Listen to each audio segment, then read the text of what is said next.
Happy Saturday. Before we get into the video, let's say you're making your cut and you're like, oh, I need to readjust my pipe because I need more, need less, whatever the case may be.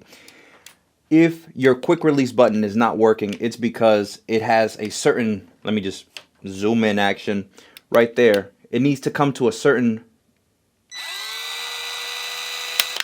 depth right there. See how it pops forward? There's a certain line that it needs to cross in the cycle before it can be quick released. So if your pipe is too small or the diameter is too small for that to matter, then sure, it won't matter. But when you're dealing with thicker pipe, obviously it's going to be an issue, in which case you're going to have to use a selector and get back. But for smaller pipes, after a little bit, you're able to reset it. That's one. Two, Milwaukee, this is for you. Take this bullshit button out. This, I don't want to have to keep pressing this. No. Good morning, evening, or afternoon, whichever one's going on for you at this current point in time. This is a video for Jake of All. I saw that his videos recently came up in my feed, and apparently people love his pack out stuff.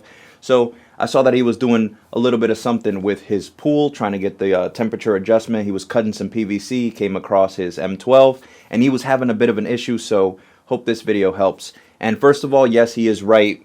The M12 pipe shear, it is kind of like shaking hands with a cactus because it's got, you know, buttons secure. You have to hit this while hitting this, but when you're hitting this, it's going, you know, like you're cutting, and then you have to shift up to get it to release. It's awkward, I get you, but he was having an issue, so hopefully this fixes. First of all, when you're making your cut, he was having issues where this safety latch or this safety quick release was locking up. When you hit this, Jake, if you're watching, when you make, like the Pro Press, when this closes, you have one cycle. So, right? So that's one cycle. Again, my finger is still down on the trigger.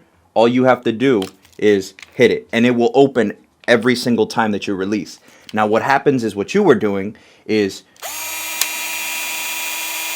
you're letting the cycle complete once you make your cut, and then you hit the trigger again. Anytime you hit the trigger, it pushes past the cycle, and that's where you get that locking sound. So the tool thinks maybe it's in a bag somewhere and something's hitting the trigger. So in order to make sure it's safe, it's not going to let another piece that might be in your bag or your bucket or your whatever to hit that release and then possibly get something stuck in there. Or maybe you go in your bag without looking, trying to get something, and you happen to get your hands into here, and it's not going to be a good time. So when that happens, obviously, the second thing you did wrong, or not wrong, but the second thing you should know is you don't have to hit it into reverse and then open it all the way. There's no need to do that.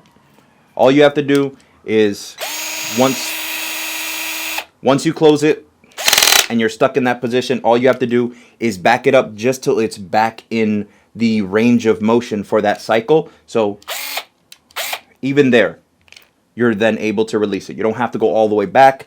So I hope this helps. It is a little bit awkward, but whether you're cutting, you know, 1 inch PEX A or 3/4 inch PEX B, or you're doing a 2-inch ABS, it really doesn't matter. This tool really does earn its weight when you're not having to sit there and fight with manual PEX or manual strippers, cutters, shears, etc. So hope this helps. Happy Halloween to anybody watching, and keep laying that pipe, Jake. Good luck with that. All respect. With that being said, work smart.